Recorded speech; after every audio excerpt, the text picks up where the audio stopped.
so excited about our shirts. I was like geeking out when I saw them. I was like, I wanted shirts for so long. I know. We're legit. Look at this. We have shirts. Thanks, Mom. Thanks, Mom. To summer. Memorial Day weekend marks the beginning of summer. Like, and for us here in Little Elm, we're out of school. We're done. Yes, we are done. Yeah. 19th. Yep. Some kids are still going until June. Yes. I'm sorry if you're one of those. But we're on summer break. Roll the intro. And like this video so that Kristen and I can keep making more videos. Yes. And please. doing things like this. Share. Yes.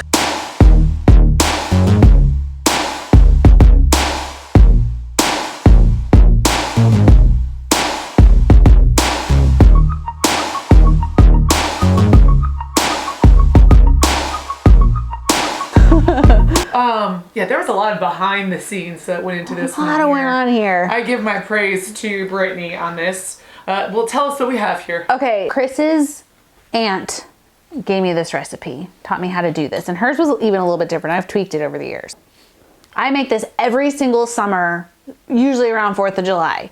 The kids ask for it all year long. I mean, it is very 4th of July-esque, isn't it? It is, because it's the blueberries and strawberries, and then there's banana pudding in there. Yep, that's good. It's a problem good. Oh, my dad would love this. Oh, your dad would love this. Mom, 4th of July, we got a new recipe. Mm-hmm. What we decided to call it is... What do we decide on? Berry obsession. Berry addiction. No, addiction. Berry addiction. So now we are coming up with new titles for our food and our drink.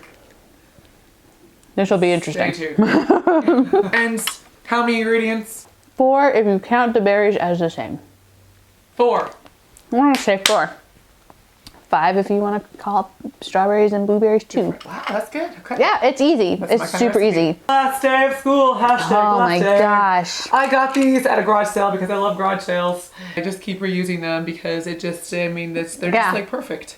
And I was thinking I could throw these in. I have like so many. Look, I like bought like 4 packages because they're like hold on. 50 cents each. We have an entire. I could totally put these in like a package for a teacher. This would be a little, I totally could do that. Thinking about what my children are going to do for the summer. Oh, good gosh. What are you doing for the summer? Surviving. Okay, so I keep looking at camps for my kids, and I do this every year. I try to find camps for the kids, but they're so expensive. They're expensive. They are. Especially, like, if it's just one kid, it's kind of doable, but 2 kids is a lot. I remember you mentioning this a couple years ago, and I didn't recognize what it is that you were saying at the time because I had not done that yet with my children. Yeah. Like the churches always have, like, these great summer camps and stuff. Yes, and I just think that would be so much fun. I need to do that. Yeah. Yeah. But it's like sleepaway camp. Not all of them. Not all of them, no. But that's what I'm talking about, though. I'm talking about the ones where they go somewhere for like a week and they get to swim in lakes and do all these like fun activities and stuff. Like here in Frisco, there is a arts summer camp, like where kids can go, and it's not an overnight thing. It's just every day they go for a few hours and they can do like watercolors, or they can do photography, or they can do Reagan would love that. Reagan would love that. Both my girls would love that. But yeah, for one child, it was going to be like $365. I mean, I've been asked several times now. I asked you. I did. Doing Shameless. art lessons or an art camp. And you're like, no, it's my summer break too.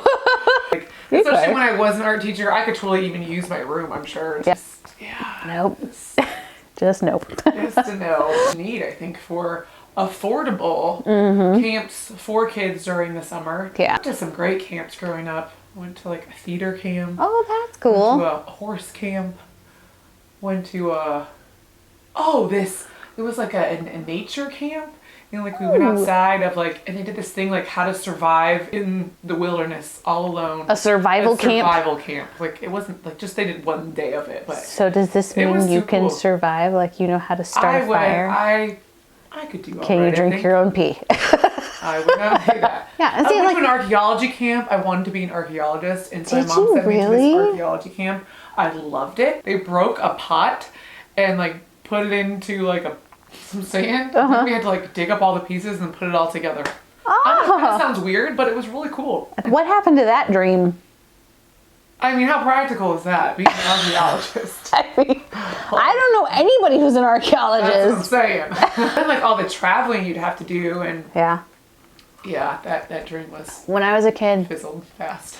I wanted to be in some sort of science something. I wanted to be like a biologist, some sort of ologist. But I knew that was going to require a lot of traveling. And I knew that actually is what deterred me from doing it. Because I'm like, well, I do want to like get married and have kids one day. And I don't really want to be traveling the world. You have to think about that stuff. Yeah, I mean, that's part of it. Yeah, you got to encourage your kids to think about that stuff too. Oh my gosh, Reagan came to me yesterday and she's like, I've changed my mind on what I want to be when I grow up. Just to kind of set the stage. Anything my kids come to me with that they're like, I want to be this when I get older, I'm like, do it. Like I'm full bore, because for one thing, I know they're going to change their mind 1,000 times. But two, I'm just like, I just want them to be excited about something that they want to be. Yeah. Ever, she has wanted to like own her own business. She wanted to own her own like technology-based store. So either like cell phones, computers, things like that, things that she could fix, because she knows she can make a lot of money doing that. Okay. So that was like, for a long time, that was her thing.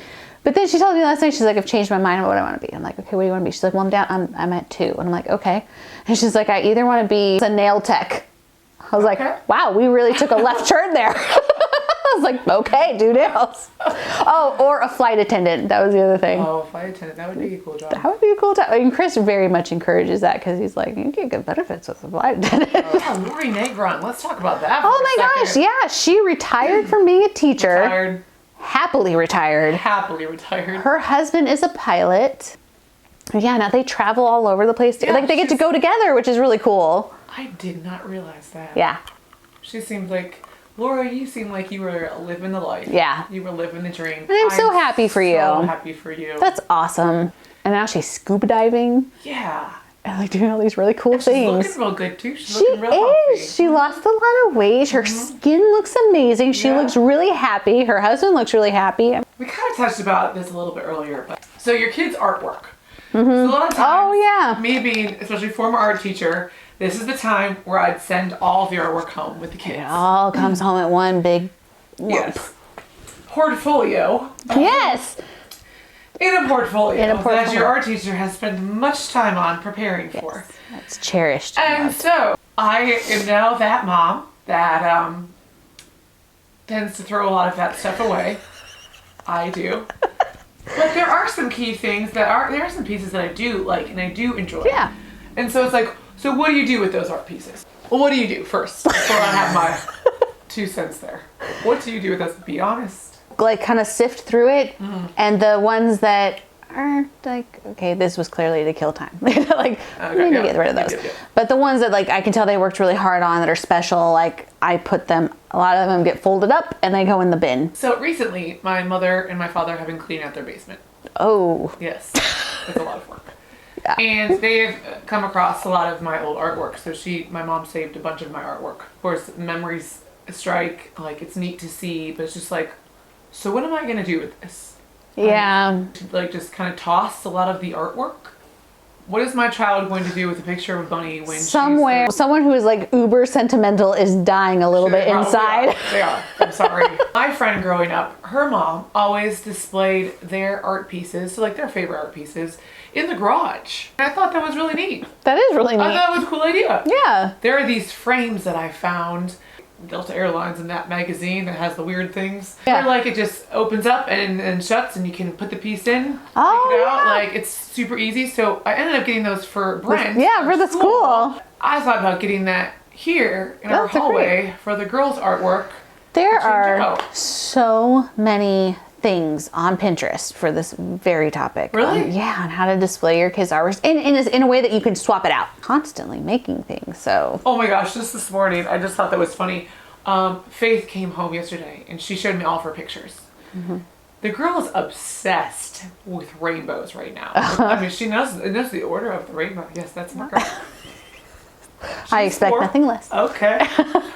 She doesn't know how to spell her name, but she knows how to do the rainbow. But rainbows everywhere. Rainbows. But I'm like, okay, so what are we going to do with all these things? I like pitched a few of them to the side. I kept some, But they have those strings in their rooms with the clips. Yeah. And that's where we end up putting a lot of the artwork. Yeah. Has she ever caught you throwing something away? She has not, but Grace has caught me and has then straight up dug into the trash can and said, Mommy! Devastated. Oh, did I do that? Did I throw that? That was such an accident. I totally have it. One time Grace caught me. It's already in the trash. And so I've gotten a lot more ninja-like since then. Like, I will fold it up into like 1,000 tiny little squares and then stick it way down in there so nobody notices. I think I just dropped it in there. And she comes in, she's like, oh, Mom. I think she was like 3 at the time. Why is this in the trash? I was like, oh, I had no idea. I'm so sorry. How did I do that? It was an accident. I'm so happy to hear that you do that too. You can't keep everything. Especially when it's the same circle. Yes. Oh. Circle on like 10 different pieces of paper. Right. How many trees did we kill? Yep. This circle. Well, and I used to tell them all the time because they would draw like a face. And again, they would draw this face over and over again, and they'd want to give it to me like it's something new. And I'm like, hey, why don't you draw background? Like, why don't you add trees? Why don't you do this? Like, no, it's good. Just like this, it's fine.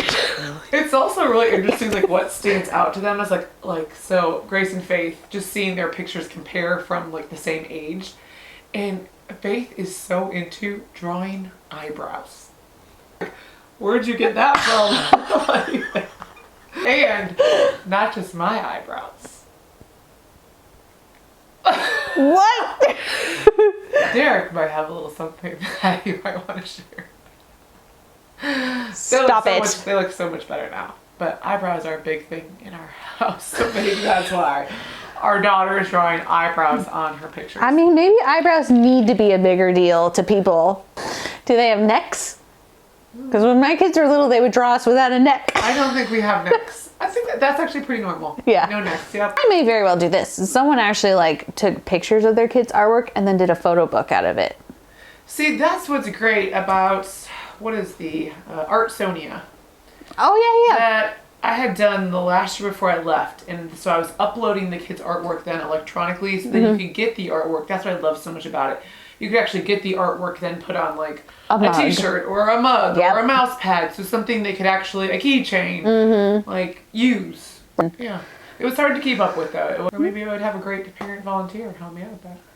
Yeah, if only you were the art teacher still. We got a great art teacher now. Hey, dude, Miss Morgan's amazing. I love her. Miss Morgan, oh my goodness, and she's a huge follower of ours. I know, she's so awesome. She's so supportive. Awesome. She did the Hobby Lobby challenge. She did the Hobby Lobby. And they were good pictures too. They were really good pictures. I was like, expect anything less from that girl. When she does something, she does it extremely well. She does. I think it is important that we give full credit to Miss Noto for starting the Hobby Lobby challenge. Yes. She started it. She started it, and I have not done it yet. And everybody who jumped in and did it. There was a lot of people who jumped in. It was so cool. So if you don't know, check out our Facebook group. Yep. Talk to the Hands Facebook. Yep. And we did a Hobby Lobby challenge that Brittany had done fell upon this Hobby Lobby challenge. It was totally by accident. I found it on Google and I was like, what in the world am I looking at? Oh, I need to discuss this. Yeah. So if you haven't done the Hobby Lobby, try that again. If you haven't done the Hobby Lobby challenge, we encourage it to share it on our group. Brittany did it. Brittany and the girls did it. Yeah, we did. I had them I on purpose took them with me so that they could take my picture. So I wasn't just doing a weird selfie in the store. I love the selfies. Get all the right angles. That's true. That is true. The selfie stick arm. But not everybody has a selfie stick arm like me. Yeah. So. You're blessed. I'm blessed. Very long arms.